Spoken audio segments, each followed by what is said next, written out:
এই শীতের সিজনে ঝাল, ঝাল পাটিসাপটা কেমন লাগবে বলুন তো? গরম, গরম সন্ধ্যাবেলা অনেকেই কি নাস্তা করবেন ভেবে পান না। তো এটা একদিন মানে খেয়ে দেখতে পারেন কেমন হয়। তো ১ম এ আমার মনে ছিল না ভিডিও করার জন্য। তারপর আমি যখন দেখলাম পাটিসাপটাগুলো খুব সুন্দর হচ্ছে, তখন ভাবলাম আপনাদের সাথে শেয়ার করি। তো ১ম এ আমি করেছিলাম আটা আর পানি দিয়ে একটা বেটার করে নিলাম। শুধু আটা আর নরমাল পানি দিয়ে একটু গুলিয়ে নিয়ে তারপর একটু লবণ দিয়েছিলাম।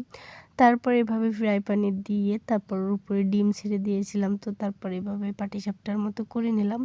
হয়ে গেল আমার একটা নাস্তা। দেখতেও ভালো লাগবে, খাইতেও ভালো লাগবে। তো তারপর আমি কিছুক্ষণ এরকম কড়াইতে রেখে দিব। যখন একটু ২ পাশই ভাজা, ভাজা হয়ে যাবে তখন আমি নামিয়ে ফেলবো। তো ৪ টাই করেছিলাম আমি, যেহেতু আমাদের বাসায় কোনো লোকই নেই। আমি আমার শাশুড়ি মা ২ জন, তো আমি ৪ টা করে নিয়েছিলাম। তারপর আমাদের দুপুরবেলা শাক রান্না হইছিল। তো আমি ভাবলাম শাক দিয়ে একটা পাটিসাপটা করি। ২ টা পাটিসাপটা, ডিম দিয়ে ২ টা করছিলাম আর শাক দিয়ে ২ টা করছিলাম। তো এখানে শাক দিয়েও ২ টা পাটিসাপটা করে নিব।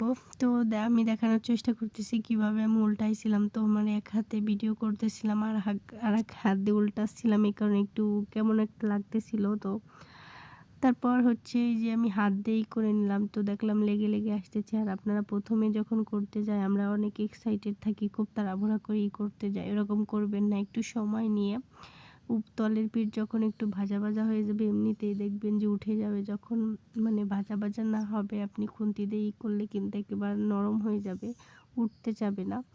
তো আমার রেসিপিটা কেমন লাগলো অবশ্যই কমেন্ট করে জানাবেন। আশেপাশে সবাই ঘুম পড়তেছে, এই কারণে আমার ভয়েসটা একটু কেমন একটা লাগতে পারে। সবাই একটু অ্যাডজাস্ট করে নিবেন। সবাই ভালো থাকবেন। আল্লাহ হাফেজ।